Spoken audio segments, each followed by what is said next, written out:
नमस्कार, कशिश न्यूज का digital platform देख रहे हैं आप। मैं हूं रश्मि श्रीवास्तव आपके साथ और मेरे साथ वरिष्ठ सहयोगी आशुतोष मिश्रा फोन लाइन पर मौजूद हैं। उनसे बातचीत करेंगे और चर्चा करेंगे। आज झारखंड में बीजेपी की बैठक हुई और इस बैठक के बाद प्रेस कॉन्फ्रेंस किया गया, जिसमें सब कुछ बताया गया है कि आखिर किसे कितनी सीट दी जा रही है। लेकिन इन तमाम बातचीत के बीच एक पेच फंसता हुआ नजर आ रहा है और वो पेच है एक सीट को लेकर। यानी जहां एक तरफ बीजेपी का ये कहना है कि हम 10 से 11 सीट आजसू को दे सकते हैं, लेकिन एक सीट है जहां पर अभी बात बननी बाकी है। तो ये एक सीट कौन है आशुतोष जी, ये हम अपने दर्शकों को बताएंगे और उन्हें ये भी हम समझाएंगे कि क्या इस एक सीट की वजह से गठबंधन में कुछ हो सकता है क्या। यानी पिछली बार जिस तरह से लोहरदगा की सीट को लेकर गठबंधन टूट गया था आजसू का बीजेपी से, तो क्या इस बार भी उस तरह की संभावना बनती हुई नजर आ रही है। इस पर हम बातचीत करेंगे और आशुतोष जी, हम चाहेंगे कि पहले दर्शकों को आप उन कंफ्यूजन को दूर कीजिए और उन्हें बताइए कि कौन सी सीट है जिसे लेकर ये पेच फंसा हुआ है फिलहाल। बिल्कुल बिल्कुल रश्मि, आज हिमंता विश्व शर्मा ने पीसीटी थी, बीजेपी की बड़ी बैठक थी और उसके बाद से तब पत्रकारों के सवाल का जवाब दे रहे थे। पत्रकार लोग ने जितने सवाल किए सबका ऑलमोस्ट जवाब दिया उन्होंने कि किससे गठबंधन होने जा रहा है और किसको कितनी सीटें दी जा रही है। हालांकि कौन कौन सी सीट दी जा रही है ये उन्होंने क्लियर नहीं किया, लेकिन ये क्लियर हम करने जा रहे हैं और दावे के साथ कहने जा रहे हैं कि इन्हीं तमाम सीटों जो हम बोलने जा रहे हैं उन्हीं में से सारी सीटें आजसू को जाने वाली है, जेडीयू को जाने वाली है और लोजपा रामविलास को जाने वाली है। आपने पूछा कि एक वो कौन सी सीट है जिस पर पेच फंसा हुआ है या जिस पर अब तक बात नहीं बन पाई है, जबकि 3 दफा अमित शाह से खुद सुदेश महतो मिल चुके हैं। कई राउंड की बातचीत हिमंता विश्व शर्मा से सुदेश महतो की हो चुकी है। गुवाहाटी में भी सुदेश महतो जा चुके हैं, लेकिन फिर भी आखिर वो कौन सी सीट है जिस पर अब तक पेच फंसा हुआ है, कौन कौन सी सीट है जिस पर आजसू का दावा था, कितनी सीटों में से उसको 9 या 10 या 11 सीटें जो हिमंता विश्व शर्मा बोल रहे हैं वो उनको मिल सकती है, आजसू को या सुदेश महतो को। तो देखिए, हमारे पास 13 ऐसी सीट है जिसकी लिस्ट है हमारे पास। पहले दिन से हम इस लिस्ट की चर्चा कर रहे हैं। सबसे पहले हम वो 13 विधानसभा की सीट कौन है जहां पर आजसू का दावा था है या हुआ करता था ये कह सकते हैं, और उनमें से कौन सी 11 सीटें मिल सकती है और किस एक सीट पर पेच फंसा हुआ है। तो सबसे पहले हम 13 सीट का नाम बताने जा रहे हैं जिस पर आजसू क्लेम कर रहा था कि ये सीट मुझे चाहिए। क्यों कर रहा था ये भी हम आपको बताएंगे।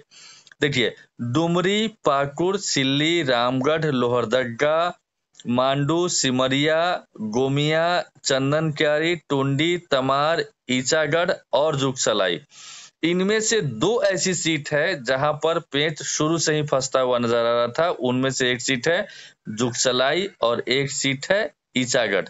ये 13 सीटों का नाम हमने बताया। उनमें से सिल्ली, रामगढ़ और गोमिया फिलहाल आजसू के पास है, तो ये 3 सीट कंफर्म है। इसके अलावा डुमरी सीट भी कंफर्म है, पाकुड़ भी कंफर्म है, लोहरदगा भी कंफर्म है। लोहरदगा जिसके बारे में आप चर्चा कर रही थी कि 2014 में इसी सीट की वजह से बीजेपी और आजसू का गठबंधन नहीं हो पाया था और यही वजह है कि रघुवर दास की सरकार चली गई थी और हेमंत सोरेन की सरकार झारखंड में 2019 में आ गई थी। इसके अलावा मांडू, सिमरिया की बात करेंगे हम। मांडू में जेडीयू को सीट देने की बात चल रही है, जेडीयू दावा कर रहा है, लेकिन ये सीट भी आजसू के खाते में जा रही है। तो कुल मिलाकर के ये 9 सीट हमने बताया। इसके अलावा चंदन क्यारी का पहले भी हम लोग क्लियर कर चुके हैं, फिर से क्लियर कर रहे हैं कि ये सीट भी आजसू को नहीं मिलने जा रही है, चूंकि अमर बावरी यहाँ से लड़ने जा रहे हैं। तमार जेडीयू की सीट ऑलमोस्ट फाइनल हो चुकी है, चूंकि राजा पीटर शामिल हो गए हैं, राजा पीटर शामिल हो रहे हैं। तो यानी कि कुल 13 में से 2 सीट आप माइनस करके चलिए, यानी चंदन क्यारी और तमार, तो बचती है 11 सीट। अगर 11 सीट पर बात बनती है जैसा हिमंता विश्व शर्मा कह रहे हैं, तो वो 11 सीटें कौन हो सकती है वो हम एक बार क्लियर कट बता रहे हैं।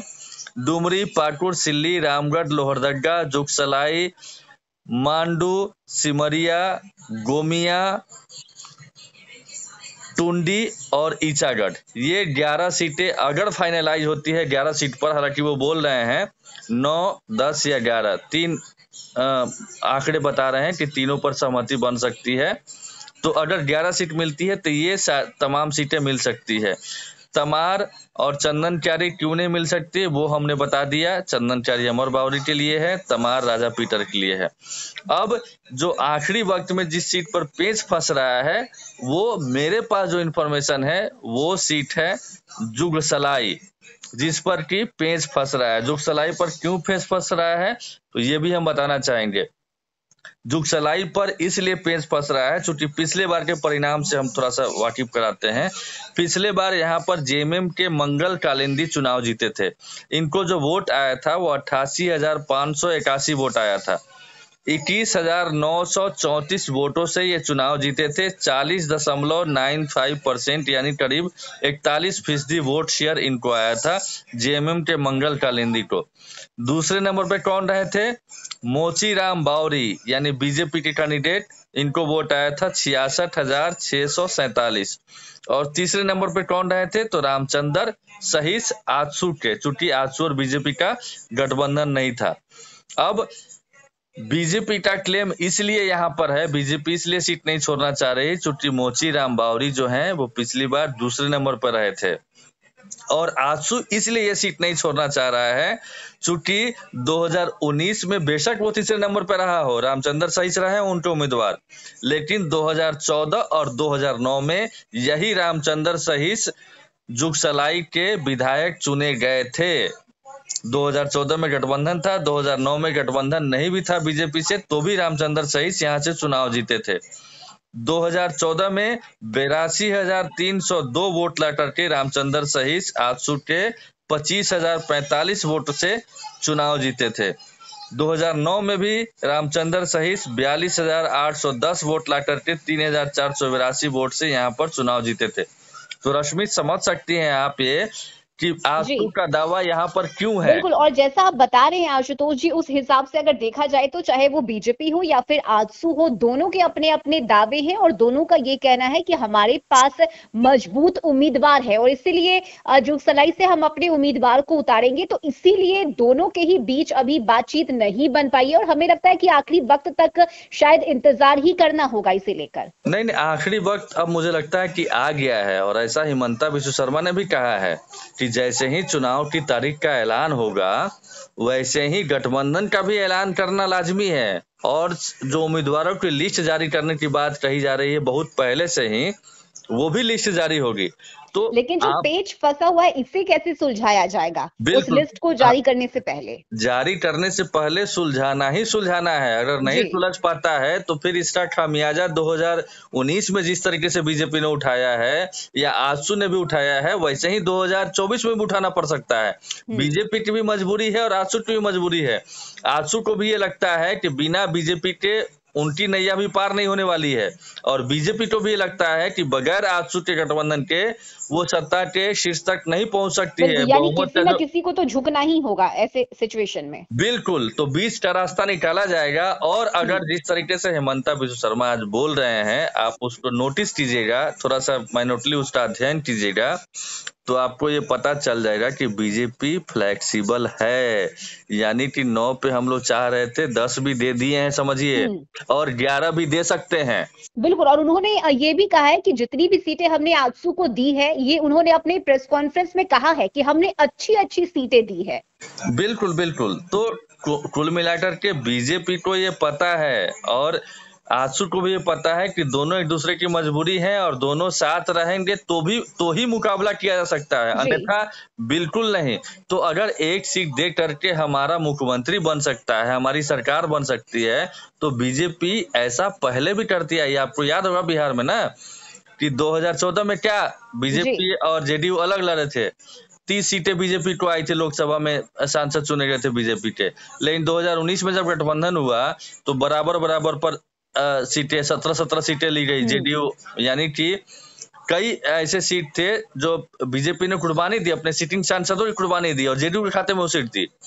तो ऐसा होता आया है, तो ये बड़ी बात नहीं है।